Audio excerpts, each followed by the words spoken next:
હિન્દી ધોરણ 5 બરાબર. આપણે પાઠ પહેલો યાદ આવ્યો ચિત્રપાઠનું અર્ધ સ્વાધ્યાય કર્યું હતું. પ્રશ્ન 4 સુધી આપણે પ્રશ્ન 5 ચાલુ કરીશું. જેમ કે ખાલી જગ્યા रिक्त स्थानों की पूर्ति कीजिए. આ કોષ્ટકમાં જવાબ આપેલા છે, આપણે એમાંથી કૃતિને લખવાના છે. પહેલો છે करणपुर नाम का गांव में एक खाली जगह होता था. कौन रहता था? चरवाहा. बराबर. दूसरा चरवाहा भेड़ बकरियों पर अपना खाली जगह करता था. क्या करता था वो? गुजार. जैसे कि उसका काम रोजी रोटी वही है. तीसरा एक दिन अचानक चरवाहे को खाली जगह करने की सूझी. उसको ऐसा मन में लगा कि चलो मैं आज सबसे मजाक करता हूँ. तो क्या आएगा जवाब में? मजाक.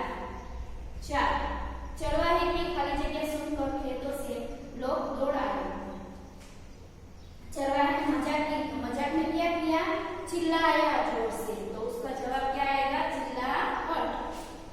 5 जब सचमुच में बाघ आया तो खाली जगह नहीं आया.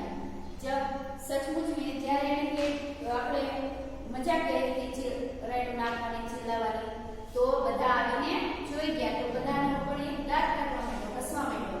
એટલે બધાને એમ થયું કે આજે પણ મજાક કરતો હશે. ત્યારે પણ એ સાચે વાઘ આવી ગયો હતો. એટલે એના ઉપર વાત ઉપર કોઈ માન્યું નહીં. તો શું જવાબ આવશે? સચમુચ में बाघ आया तो कोई नहीं आया. चरवाहे की खाली जगह आदत के कारण उसको नुकसान झेलना पड़ा. એને મજાક કરી તો એને જ પોતાનું નુકસાન થઈ ગયું. તો શું આવશે જવાબમાં? બુરી. પ્રશ્ન 6 ગુજરાતીમાં અનુવાદન કરવાનું છે, એટલે હિન્દીનું ગુજરાતી ભાષાંતર કરવાનું રહેશે. પહેલું કમળ અમારા રાષ્ટ્રીય ફૂલ છે. તો શું હશે? કમળ આપણું રાષ્ટ્રીય ફૂલ છે. બીજું મધુમક્ખિયા ફૂલ પર બેઠી છે. મધમાખી फूल पर बैसे छे. ત્રીજું मुझे बैलगाड़ी में बैठना पसंद है. મને બળદગાડી માં બેસવું ગમે છે. ચોથું मुझे हिंदी बोलने में मजा आता है. તો શું આવશે? મને હિન્દી બોલવાની મજા આવે છે. मैंने बस का टिकट लिया. मैं बस की टिकट ली थी. साथी मैंने आम खाया. मैं केरी खाती छी. बराबर. એ પ્રશ્ન 7 આમાં પણ નામ આપેલા છે. બરાબર. હિન્દીમાં આપણે ગુજરાતીમાં લખેલા છે. તો આપણે શું કરવાનું છે? હિન્દીમાં એના નામ ગોતીને લખવાના રહેશે. પહેલું આવશે સાયકલ. આપણે ગુજરાતીમાં શું કહીએ? સાયકલ. તો હિન્દીમાં શું કહેવાય? સાયકલ. બીજું ટ્રેન. ટ્રેનમાં શું આવશે? રેલગાડી. વિમાન. વિમાનમાં આપણે ગુજરાતીમાં વિમાન કહીએ તો હિન્દીમાં શું કહેવાય? જલિયાન. શું કહેવાય? જલિયાન. પછી બળદગાડું. બળદને શું કહેવાય હિન્દીમાં? બેલ. ગાડુને ગાડી. બેલ ગાડી. ઘોડા ગાડી. તો શું આવશે? ટાંગા. શું આવશે? ટાંગા. છઠ્ઠું સ્કૂટરને શું કહેવાય? સ્કૂટર. સાતમું બસને બસ. આઠમું હવાઈ જહાજ. શું કહેવાય? જહાજને હવાઈ જહાજ. 9 ઊંટગાડી. ઊંટગાડીને શું કહેવાય? ઊંટગાડી કહેવાય. કેમલ ગાડી કહેશો? ના, હિન્દીમાં છે તો શું કહેવાશે? ઊંટગાડી.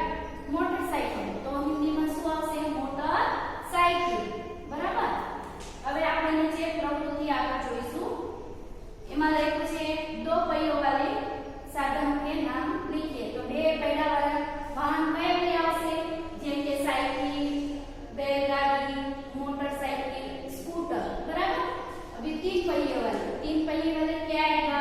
Rickshaw, auto rickshaw.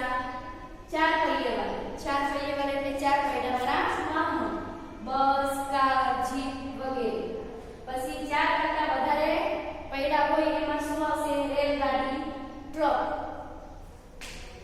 અને એના નીચે છે કોષ્ટક બીજું साइकिल पर चलने वाले यातायात साधन के नाम लिखिए. पहलू आवશે साइकिल,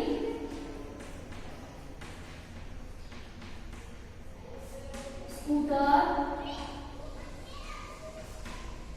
ऑटो रिक्शा,